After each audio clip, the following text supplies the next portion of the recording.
Welcome to 99 TV big డిబేట్కి స్వాగతం. చివరికి సుంకాల దగ్గరకు వచ్చేప్పటికీ ట్రంప్కు సెనేటర్ల నుంచి గట్టి ఎదురుదెబ్బ తగులుతుంది. ఆయనకి లెటర్ కూడా రాశారు. భారత్ పెంచిన పప్పు ధాన్యాల మీద పెంచిన 30% సుంకాలని తగ్గించేలాగా భారత్తో మాట్లాడండి అని. మనం కమాండ్ చేయటం, రుబాబు చేయటమే తప్పించి ఒకరిని పిలిచి మాట్లాడటం, అభ్యర్థించడం ఇలాంటివి ట్రంప్ గారి డిక్షనరీలో ఉండవు. ఆయన కేవలం అంటే ట్రంప్ గారిని చూస్తే ఇంకో ముచ్చటేస్తే ఏంటంటే తన పరా అనే భేదం లేదు. ఎవరినైనా సరే హింస పెట్టేస్తుంటారు. నాటో దేశాలని, యూరోపియన్ కంట్రీస్ని కూడా వాళ్ళ మీద కూడా సుంకాలు పెంచే కార్యక్రమం మొదలెట్టడంతో వాళ్ళందరూ కలిసి ఒక డెసిషన్ తీసుకున్నారు. ఏంటంటే నువ్వు పెంచితే మేము పెంచుతాం. ఇంతవరకు తీసుకొని ఒక యాక్షన్ ఈరోజు మేము తీసుకోవాల్సి వస్తుంది. అండ్ ఆ వాణిజ్య అస్త్రాన్ని ప్రయోగించేసి అమెరికాని దారిలోకి తేవాలని చూడటం. ఈ పరిణామాలన్నింటి మీద సమగ్రంగా చర్చించడానికి బిగ్ డిబేట్తో మనతో పార్టిసిపేట్ చేస్తున్నారు అంబాసిడర్ డాక్టర్ వినోద్ గారు, దౌత్యవేత్త. మరి నమస్కారం వినోద్ గారు. అలాగే షేక్ బాజీ గారు, ఏపీ కాంగ్రెస్ అధికార ప్రతినిధి. వారికి కూడా ఈ ట్రేడ్కి సంబంధించి సమగ్రమైన అవగాహన ఉంది. పెద్దిరెడ్డి రవికిరణ్ గారు, బీజేపీ అధికార ప్రతినిధి. అలాగే పాపారావు గారు, రాజకీయ విశ్లేషకులు. To start with ambassador doctor Vinod గారు, చివరికి కందిపప్పు, పప్పు ధాన్యాల దగ్గరికి వచ్చేప్పటికి కూడా ట్రంప్కి వీపు విమానం మూత వేయించేలాగా సెనేటర్స్ లెటర్ రాశారు. మీ పిచ్చ వేషాలతోటి అమెరికాలో కన్జ్యూమర్సు, రైతులు కూడా ఇబ్బంది పడే పరిస్థితి వచ్చింది, రివ్యూ చేయండి అని. చేస్తాడా సార్ ఆయన? ముందుగా వాసు గారు, మీకు తోటి ప్యానలిస్టులకు, మన ప్రేక్షకులకు నమస్కారం. మరి అంటే ఒక ఇంట్రెస్టింగ్ థింగ్ ఏంటంటే, అరే ట్రంప్ అందరినీ ట్రంప్ చేసేస్తున్నాడు అని ట్రంప్ ఎవ్రీబడి అంటున్నాడు. కానీ ట్రంప్ మన దగ్గరికి వచ్చేసరికి పప్పులో కాలేసినట్టు కనిపిస్తున్నది. ఎందుకు అని అంటే, ఈ పల్సెసే చాలా ఇంపార్టెంట్ ఇష్యూ అయిపోయింది వాళ్ళకు నేచురల్గా. ఒకప్పుడు అది మన ఫస్ట్ టైం ఆయన ట్రంప్ వచ్చే ముందే అప్పుడే అంటే మన అహ్మదాబాద్లో అంత ఘన వేడుకలలో ఆయనను అంత గౌరవించి అన్ని చేస్తున్నప్పుడే లెటర్ పట్టుకొని వచ్చిండు, జేబులు పెట్టుకొని వచ్చిండ్రు. వీళ్ళు కూడా రాసిండ్రు అప్పుడు, బాబు పప్పు చాలా ఇంపార్టెంట్, ఎందుకంటే ఇండియాలో అందరూ ఇటువంటి పప్పు ధాన్యాలను వాడుతుంటారు. ప్రపంచం మొత్తంలో ఉన్న కన్జంప్షన్ చూస్తే 28% ఇండియాలోనే వాడుతున్నారు. మన 2 స్టేట్లు, డకోటా అనేది ఇంకోటి పక్కన ఉన్న స్టేట్లు, ఫార్మర్స్ చాలా ప్రొడ్యూస్ చేస్తారు. ఇది మన భారతదేశం కనుక, ఇండియా కనుక ఇంపోజ్ చేస్తే ఈ 30% ఆర్ ఇంకెక్కువ ఏది చేసినా కానీ చాలా నష్టం అవుతుంది. నువ్వు పర్సనల్గా మోదీ గారితో మాట్లాడి సాల్వ్ చేయమని పంపించారు. అయితే ఇప్పుడు మనం చేసింది ఏంటంటే, ట్రంప్ కొట్టుకుంటా ఇండియా మీద 50% వేసేసాను, ఎందుకనంటే రష్యాతోని ఇంకా వాణిజ్యం పెంచుకుంటుంది, ఆయిల్ తీసుకుంటుంది, ఇవన్నీ చేస్తున్నారని తీసి 50% దాకా చేశాడు. కానీ లాస్ట్ అక్టోబర్లో మనం నెమ్మదిగా ఏం చేయకుండా యాజ్ యూజువల్ 30% చేసేసి విత్ ఎఫెక్ట్ ఫ్రమ్ ఇమీడియట్ అంటే 1 నవంబర్ నుంచి వచ్చేసింది. సో దానికి అప్పుడు చురుకలు అంటించింది. ఒకప్పుడు ఏమనుకున్నారంటే చైనాను 140% ఇస్తున్నాను, 150% ఇస్తున్నాను బెదిరించి వాళ్ళు రేర్ ఎర్త్ మినరల్స్ను టైట్ చేసేసరికి ఈ has to Neel down and వచ్చేసి మళ్ళీ తగ్గిపోవడం జరిగింది. ఇప్పుడు మనది కూడా మనం ఏమనుకోకుండా అలా చేసాం కాబట్టి చాలా వరకు అది చురుకు అంటించినట్టే లెక్క. అయితే ఒక్కొక్కసారి ఏమవుతున్నది అని అంటే, ఈ ట్రంప్ చేసే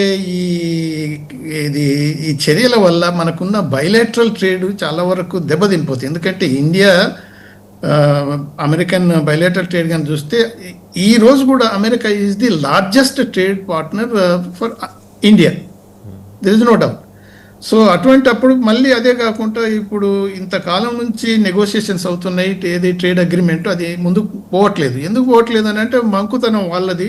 మనం ఏంటంటే మొదటి నుంచి అదే చెప్తున్నాం, అగ్రికల్చరు తర్వాత అల్లీడ్ సెక్టర్స్ మేము ఓపెన్ చేయలేము, ఫార్మర్స్కి ఇంత దెబ్బతింటే. అదే కాకుండా కూడా ఈ జెనెటికల్లీ మోడిఫైడ్ పదార్థాలు తీసుకొచ్చి మాకు రుద్దటానికి వీలు లేదు, మేము చేయలేము.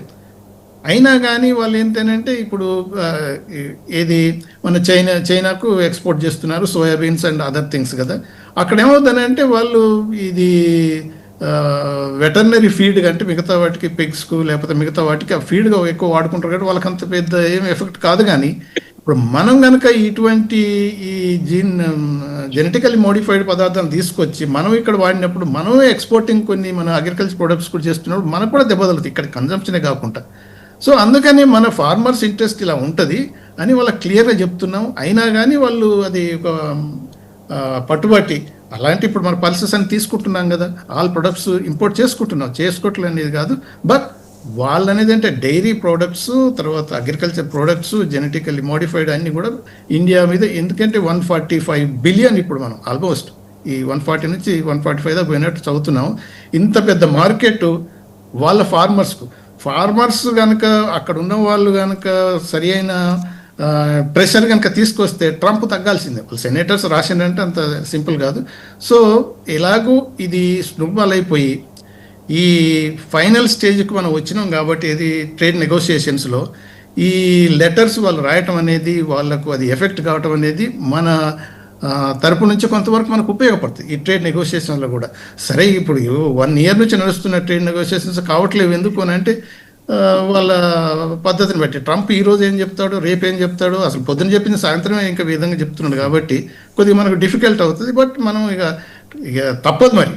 ఇప్పుడు ఇది అంటాం కదా, ఇది ఏమన్నట్టు మన మెడగబడ్డ పాము లెక్క అయిపోయింది. ఎందుకనంటే ఇప్పుడు మనం అమెరికా తోటి ఫైట్ చేసి దూరం పోతే చాలా వరకు మనకు ఏం లాభం ఉండదు, నష్టం జరుగుతుంది.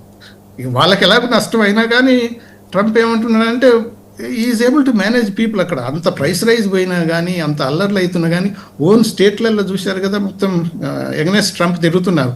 అయినా కానీ స్టిల్ ఈజ్ గోయింగ్ ఎడ్, ఒకదాని నుంచి ఇంకో దానికి జంప్ చేస్తూ. సో మనకు ఈ అదర్ పాయింట్స్ మనం డిస్కస్ చేసినా కానీ ఈ విషయంలో మాత్రం, ఎందుకంటే ఒక చిన్న ఎగ్జాంపుల్ చెప్తాను నేను.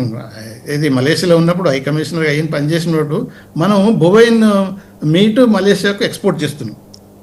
వాళ్ళు వచ్చి ఏమన్నారు అంటే we want to send a delegation, ఇమీడియట్గా మీటింగ్స్ అరేంజ్ చేయమన్నారు. నేను ఇక్కడ మాట్లాడి సిఐఐ వాళ్ళతో మనకు ఉంటాయి కదా, ఇది కామర్స్ బాడీస్ తోటి, కమర్షియల్ ఆర్గనైజేషన్ మాట్లాడితే వాళ్ళు అన్నారు ఇది మాకు ఇప్పుడు వీలు కాదు, ఒక వారం తర్వాత చేయండి, ఎందుకంటే we are in middle of big exhibitions, 1 week తర్వాత. అంటే వాళ్ళు ఏమన్నారంటే ఓహో India is feeling that we will import from other countries, we will stop from India అని అనేసారు వాళ్ళు. అదే నేను కన్విన్స్ చేస్తే మన వాళ్ళు ఏమన్నారు, సరే ఇక వాళ్ళు ఆపుకుంటే మనం ఏం చేస్తే మనకు కూడా ఆల్టర్నేటివ్స్ ఉన్నాయని ఏది గల్ఫ్ కంట్రీస్కు ఎక్కువ పెట్టడం మొదలుపెట్టారు. అని అంటే ఇప్పుడు ఇప్పుడు ట్రంప్ కొంతవరకు ఏది మైట్ ఈజ్ రైట్ అనే పద్ధతిలో పోయి ఈ తారీఫ్స్ అనేది పెద్ద ఇన్స్ట్రుమెంట్గా ఉపయోగించుకొని ఎలీస్ మీద, అపోనెంట్స్ మీద, అందరి మీద ఏదైతే చూస్తున్నాడో అది బ్యాక్ ఫైర్ కావటం అయితే స్టార్ట్ అయింది. అది ఇక మనం ముందు గ్రీన్లాండ్స్ డిస్కస్ చేస్తున్నాం, ఇంకా వేరియస్ థింగ్స్ మనం బయటకు మాట్లాడుకోవచ్చు. రైట్. పాపారావు గారు చూశారు కదా, అమెరికా రైతులు ఆ సెనేటర్ల మీద ఒత్తిడి తేవటం, వాళ్ళు ఇంటర్న్ వచ్చి ట్రంప్కి ఒక లెటర్ రాయటం, మీరు మాట్లాడండి అర్జెంటుగా భారత్ తోటి అని. ఇప్పుడు ఎల్లవేళలా నేను ప్రపంచ పోలీసును కాబట్టి నేను ఏం చేసినా చెల్లుతుంది, నేను నా ఎడంకాల బొటన వేల కింద వేసి తొక్కేస్తానంటే కుదరదు కదా. ఈరోజు సొంత పార్టీ నుంచి, రిపబ్లికన్స్ నుంచి అపోజిషన్ ఉంది ఆయనకి, దేశ ప్రజల నుంచి అపోజిషన్, రైతుల నుంచి. రైతులతో పెట్టుకుంటే ఏమవుతుందో, గోక్కుంటే ఏమవుతుందో ఆయనకి తెలియని వ్యవహారం కాదు. చాలా దేశాల్లో ఈ ఇబ్బందులు కూడా వచ్చినాయి. ఇప్పుడు ఈ విషయంలో ఆయన మాట్లాడతాడా, బెషజానికి పోయి మూతి బిగించుకొని కూర్చుంటాడా?